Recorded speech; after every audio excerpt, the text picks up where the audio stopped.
de bobo me sonye do church da prayer me ye nye ikele bo ya ye me nya be church la prayer ma oh anya ke bona la anya ko na mala gbegbe sure so do church ala be e ko na amova wona deliverance no lo kwa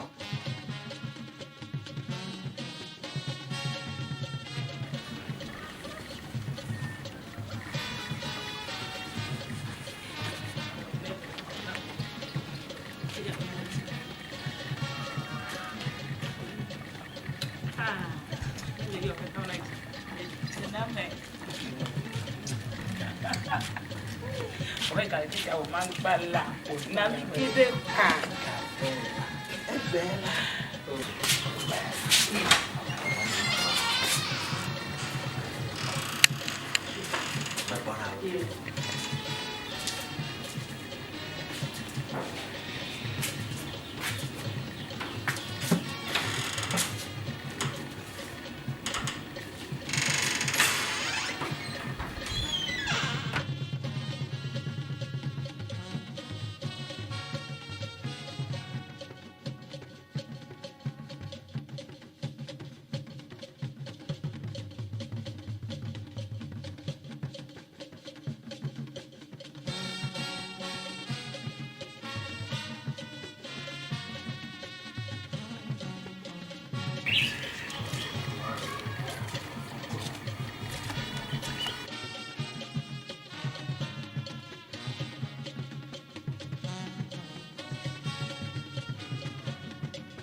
Cici ayo siapa apa pun ada naira pata ta majiba mabutu maru boko ban kai jojomo asia efo ne ina gbo kabaro ke do wa nwi da fi na yi o magati ji pro azo madoga la modi magati ji asia yo na bakaba yo bedo gbenelo yo asilo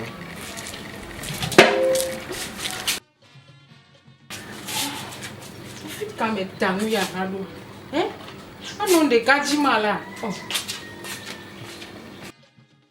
nya nuya me ji voilà me ka te pare ka imolo nuya nyen to me dadi bene me nya chokwa makoja ye avazo agba me jiji na didi do tenchinya o te pare ka igo nke di tonya me ji nuya nya me koko me ka te pare ka ndo aso cho nke ka te pare ka igo didi va tenya nya nchinya afano le kaji bu keke nuya nyen to me dadi ya de me danwa di bedi. Holy, holy, Magavaji, holy.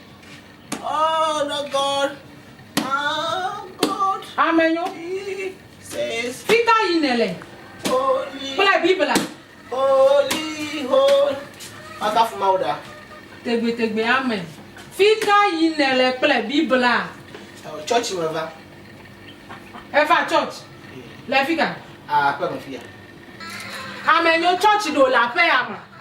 Oh, sister. Tai menya church la pas mon fille. Moi gloria don toldo.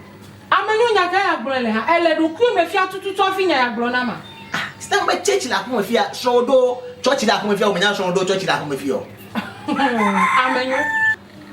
Ele do ku me fia tutu to fi enya ya gblo na fia be soro nye. E do church da pe ame. Enye ike le bon pe gbogbo anye menya na neke chontia. Amenyo gado me de nye me senago. Church la pe ame ye nye ake la fia. Nye menya be church la pe ame. So do church the fear no deliverance on amu ibo nya ele ke mala gbon fu de nta ma vade no wo deliverance na e time fado Amenyo ebenka ndo about deliverance de gbogbo be soro nye do church da pe ame ye nye ike le bon pe gbogbo ya nye menya be church la pe ame. oh anya ke bona la anya ko na mala gbegbe Chua so do church ala be e ko na amu fa wona deliverance no lo kwa mo ni chomo po oklo nyonga de non jinya de fine o gede kwa mafia e o gede kwa makwa e mpomo nke jojo e mo do afia kuma sera kwa Jesus how makukugala nke Yesu na manyonga le do kwa mema ai Yesu e hona imboko ni menya ba shova trozu ma o pa makaka deliverance wona mo na magbegbo ma ton de fun engake o ga po nyonga de ne kwere apelo lo nyonga gade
Magava fia maserai mawe demlo makukuga nke how avivimlo Yesu ya ko ma o na ibo Yesu vivima la gbegbe ye hu vivima la de kenya nyeri nke na be ma ba o deliverance eta mo ba bo na wo no awo deliverance na ba choche holy awo amenyo gbojidi ehama jinele to ebenka de gbogbo na fia be sronye e plonyo fofofofo fa gede nye ko mafia ye blonele na ma o clove kolo a clove deliverance wonu da sinya ma blonele deliverance ayenye ka ha gbeka gbe yo deliver me le ko ya me po o ka fewe ngedo mo fa to gedo ji lo ko mo fa manyo amenyo nya ka ya blonele na fia nya ka ya blonele na fia nye jikata be vese ma abe ma do pinye kra ni a odi mo una mere ma opo nyata odi mo una mere ma opo nyata yo me eye gbele kwa merci we are hey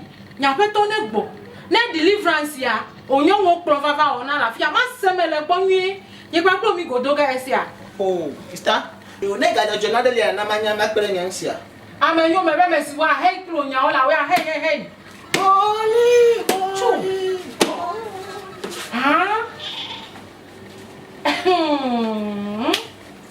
Nya pe to benka. Osuwe kpolo na nyonwo vovovo va na pe ya me. Ne nya me gbe nya ya sikwa. E to pe be nyonwo wa ti o, enwe ade won gbere ka kwa. Ma wo lege.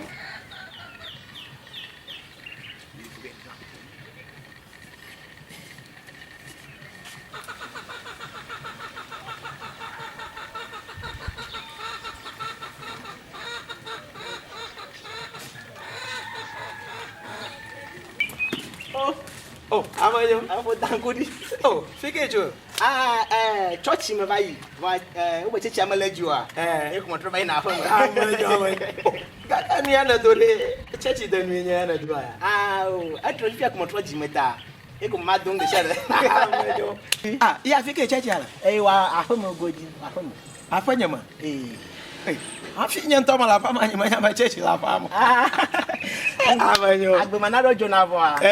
Mo manya no. Ayo, kana yama to gbana da ji olo. Ayo yo. Nyama to guna fa no asia. Yo wo saga.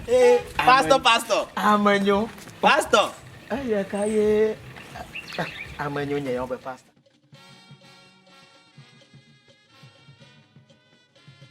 Apeto. Tora fi. Oh, akon. Tora fi. Nukejo na nya tutu na ma. Nukejo. Ezugbe efiame de edo church na pe ya me. Edo church na pe ya me ke nyema nya na de ke chunchu. Nya kwa na wa banu ka. Ye agro mele nesese. Church ya ke ne do da pe ya me de. Esei kata. Ese nya re me sei kata. Nya kwa na hoji body. Ma hon ka ji body. Hoji body ani. Nukejo jo. Ni ka wa de la pe ya ma ye jojo. Nyima wo nya masamo. Ne me jo ya sia. Edo ke ne do da fia. Enyo mo plova ko ya me. Va do dano. Enya. Be ye deliverance wo no de. Ye jojo me say. Ye ye jojo. Ewe. Fifie matros doctor. Ame wula ye nye. Nya kwa na hoji body ani ba wo nya masamo. Ta bo se seto we no nu wo. Leke nye ma ya. Make glo no ba nya maklo na nyolu ko fa na fa ya me. Ne wo ma me nya ba mo ye ko ma. Enya. Ne wo ma me nya ba mo ye ko ma. Nya kwa na hoji dasila nya.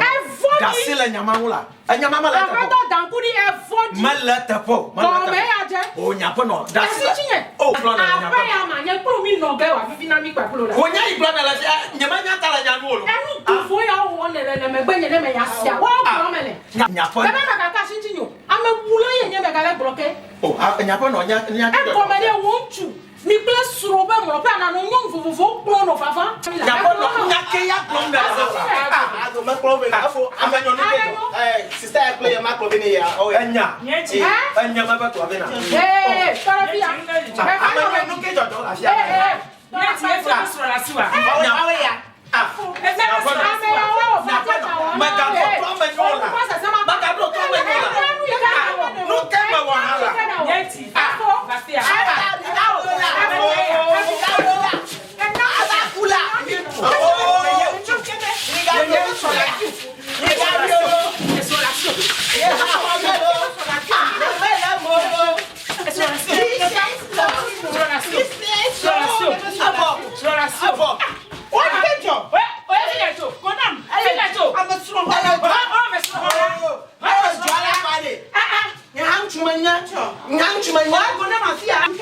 Oh, me jo yan chuma.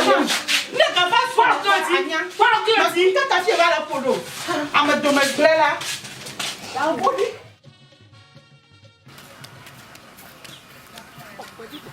Meliko? Fika yin la fi go mala. Oh, mia se na mode. Mia fe YouTube channel e ka mi create ko daranya. Amaro gbebe na ta you me subscribe to. Ne obe you me subscribe go de. O ma me tetia. O gbe ha. Kwanyo a. Mata me na ba ma fo. No jujo nma. Menyo. Mia be channel ka mi create daddy mi den ko na be Adanu TV ya. Tututu ya glomele. Enovio. Nu ike mi awo ye mi adamelipo page na fa ko nye be de mi ja agba mi subscribe da mi ape channel Adanu TV a na mi akpo film ye yo ke da mi le de fun mana mi be na mi ape petu kwa na yingo Enya ko e ma mi adagbro no onye be mi di be mi ano melipo page no wa jema mi de kuku na mi me mi ma video wakata mi share o na edu wakata ne pe jinu wa jeme akpe na mi ade oji awu Eji o nefa. akpe na mi akpe na je akpe na